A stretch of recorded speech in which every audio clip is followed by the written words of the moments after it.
Salve a tutti amici di Angolo Nerazzurro, bentornati sul canale. L'Inter starebbe finalmente per battere un colpo a centrocampo. Il colpo corrisponde al nome di Andy Diouf, centrocampista del Lens. Le parti sarebbero vicinissime, al punto che il calciatore potrebbe sbarcare a Milano già nella giornata di domani. Andremo quindi a vedere quali sono i dettagli di questa trattativa che sembrerebbe lampo, in realtà probabilmente l'Inter già ci stava lavorando, e soprattutto andiamo a scoprire che tipo di calciatore è Andy Diouf, cosa attenderci dal centrocampista francese. Nella stessa giornata poi è stato definito anche il passaggio di Aslani al Torino, insomma giornata movimentata in casa nerazzurra, andremo a vedere tutti i dettagli. Naturalmente, come al solito, vi ricordo, se vi sarà piaciuto il contenuto, di lasciare un bel like al video, un'iscrizione al canale, operazioni semplicissime che però danno un grandissimo aiuto. Iniziamo innanzitutto proprio con Andy Diouf, quindi il calciatore che sembra davvero vicinissimo a vestire il nerazzurro. È un classe 2003, franco-senegalese, ma già nel giro della nazionale francese ha già presenze nella nazionale maggiore francese. L'Inter starebbe finalizzando l'accordo con Lens sulla base di circa 25 milioni, superando così la concorrenza del Napoli che si era interessato al calciatore.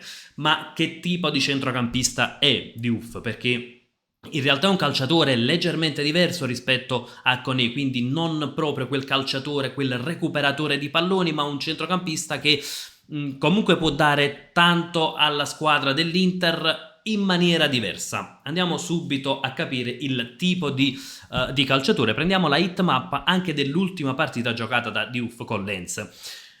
È un centrocampista un po' box to box, ecco come si definisce un po' questo tipo di calciatore in era moderna, quindi calciatore che avanza, riesce ad arrivare fino al ridosso dell'area avversaria, ha delle statistiche interessantissime che andremo a vedere, ed è un calciatore tutto sommato anche duttile dal punto di vista tattico, un po' quello che chiede Chivu, quello che aveva già richiesto da un po' di tempo l'allenatore interista.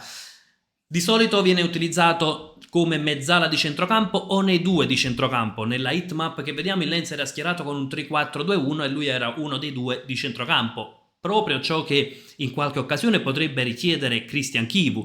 In realtà però può essere schierato anche come mezzala nel un po' più classico 3-5-2, soprattutto per quanto riguarda i nostri colori, ecco, definirei più classico il 3-5-2. In qualche occasione è stato schierato anche sulla tre quarti, quindi davvero quel tipo di calciatore che può dare quella duttilità. Può essere la mezzala ideale nel 3-5-2 che ha mostrato Chivu in queste amichevoli, perché magari quella mezzala un po' box to box che va ad agire tra le linee, che va a creare scompiglio, ma occhio perché è un calciatore che poi riesce a dare un grandissimo aiuto anche per quanto riguarda poi la fase di non possesso. Andiamo con ordine, andiamo a vedere anche delle statistiche relative, ecco, con un confronto con gli altri centrocampisti, e vediamo appunto che si trova al 99esimo percentile per dribbling riusciti. Ricordiamo che il 99esimo percentile significa che su 100 calciatori, in questo caso 100 centrocampisti, solo un calciatore su 100 riesce a fare meglio di lui in questa determinata statistica.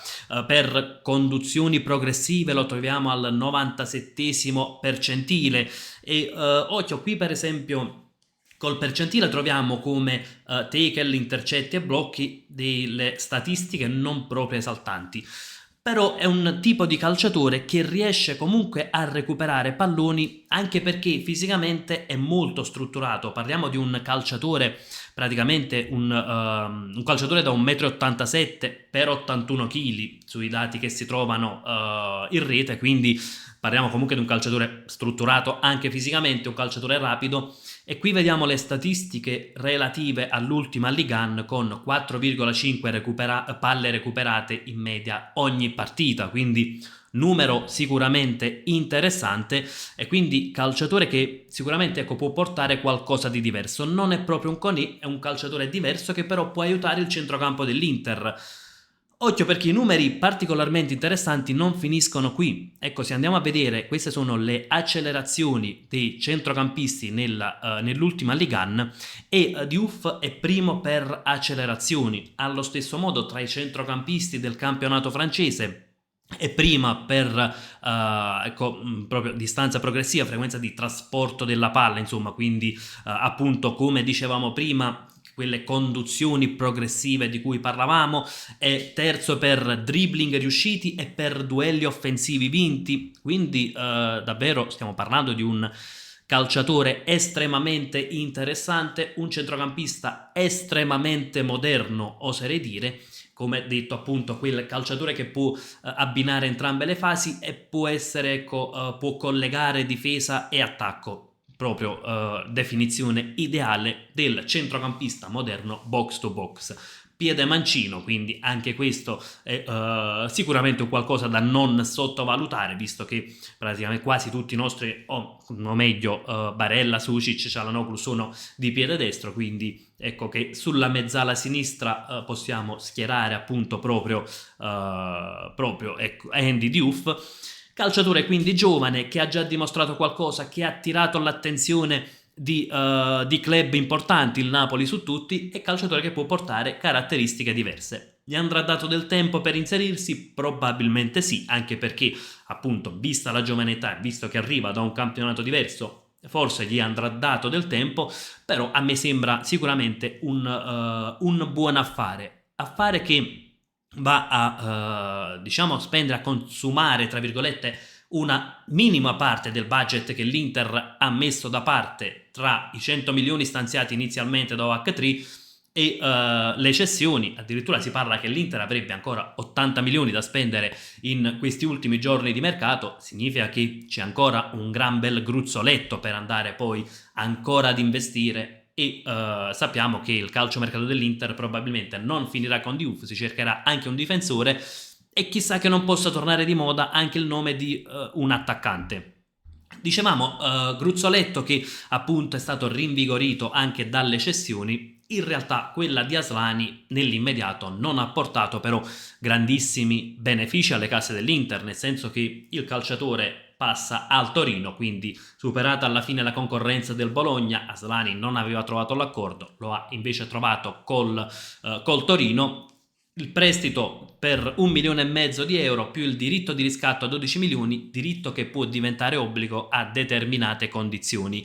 Da capire poi queste condizioni che non sono state ancora spiegate, quindi tutto può cambiare secondo di queste condizioni. Qualcuno aveva parlato di un certo numero di presenze, si parlava addirittura di 10 presenze, e allora l'obbligo è quasi una formalità. Dovessero essere però condizioni più particolari, più complicate da raggiungere, non avremo soltanto forse rimandato il problema, o dobbiamo sperare che poi il Torino lo riscatti. Si è aggiunta anche una percentuale sulla futura rivendita, si parla del 20%, quindi l'Inter ha in un certo senso risolto il problema Aslani per quel che riguarda, ecco, la situazione che si era creata e quindi la necessità in questo momento di cedere Aslani per quello che era stato dichiarato, perché era stato praticamente sbandierato il fatto che Aslani fosse un calciatore in uscita e che non rientrasse tra i piani societari.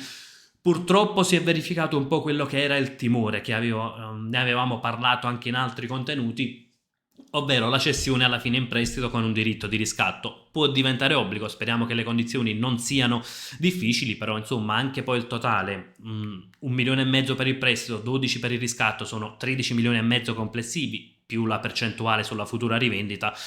Tutto sommato non è una cifra importante, anche se vediamo in altre piazze come vengono ceduti i calciatori. La sensazione è che un calciatore che ha fatto comunque 99 presenze all'Inter qualcosina in più poteva valere, però come abbiamo sempre detto molto dipende anche dalla gestione mediatica, da ciò che viene fatto trapelare, e l'Inter ha fatto trapelare che Aslani era assolutamente in uscita, anzi lo ha detto proprio apertamente Ausilio qualche settimana fa, quindi insomma l'Inter risolve il problema, però secondo me incassa molto meno di quello che avrebbe potuto incassare con Christian Aslani. Non ci sono novità invece su Taremi e Palacios, purtroppo i due calciatori rappresentano un po' il fallimento dell'ultimo calciomercato. Palacios sembrava vicino al Rayo Vallecano, in realtà anche quella trattativa è miseramente fallita, resta un nome in uscita.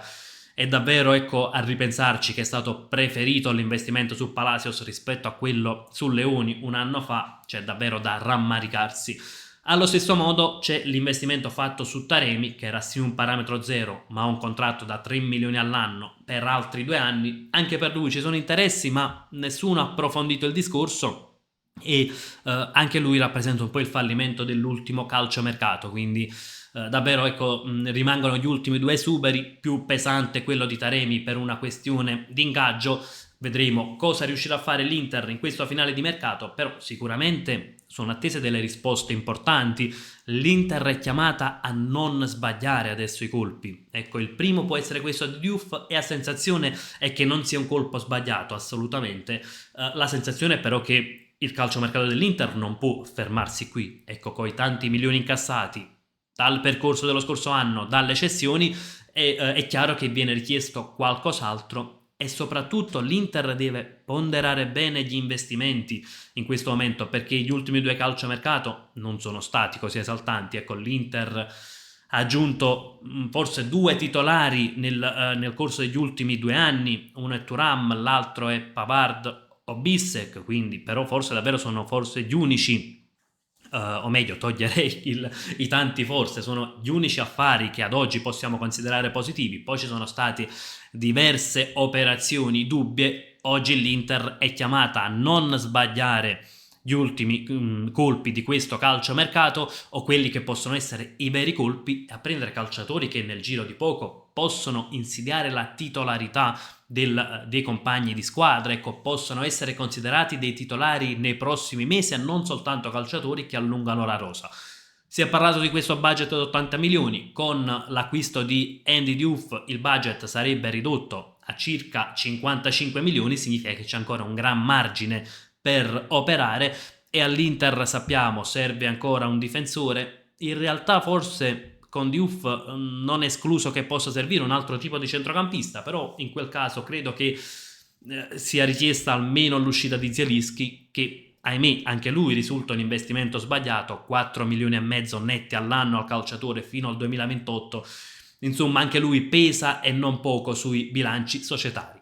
Insomma, in tutto questo qualcosina inizia a muoversi, non è un qualcosa che esalta i tifosi, forse non è il colpo che ci aspettavamo. Ecco, calciatore molto diverso rispetto a quelli che ci avevano un po' fatto fare il palato buono finora, il Lookman che sembrava vicinissimo e poi sfumato, Manu Koné che sembrava ecco quasi ad un passo e poi invece ha sfumato tutto, anche con la Roma che ha praticamente chiuso anche in virtù delle proteste della piazza, affare che quasi sicuramente non si riaprirà. Però insomma vediamo come andranno questi ultimi giorni di mercato. Diouf è un profilo positivo, speriamo che non sia l'unico e che a fine mercato la dirigenza faccia un po' ricredere tanti di noi che sono stati scettici sulle operazioni di mercato.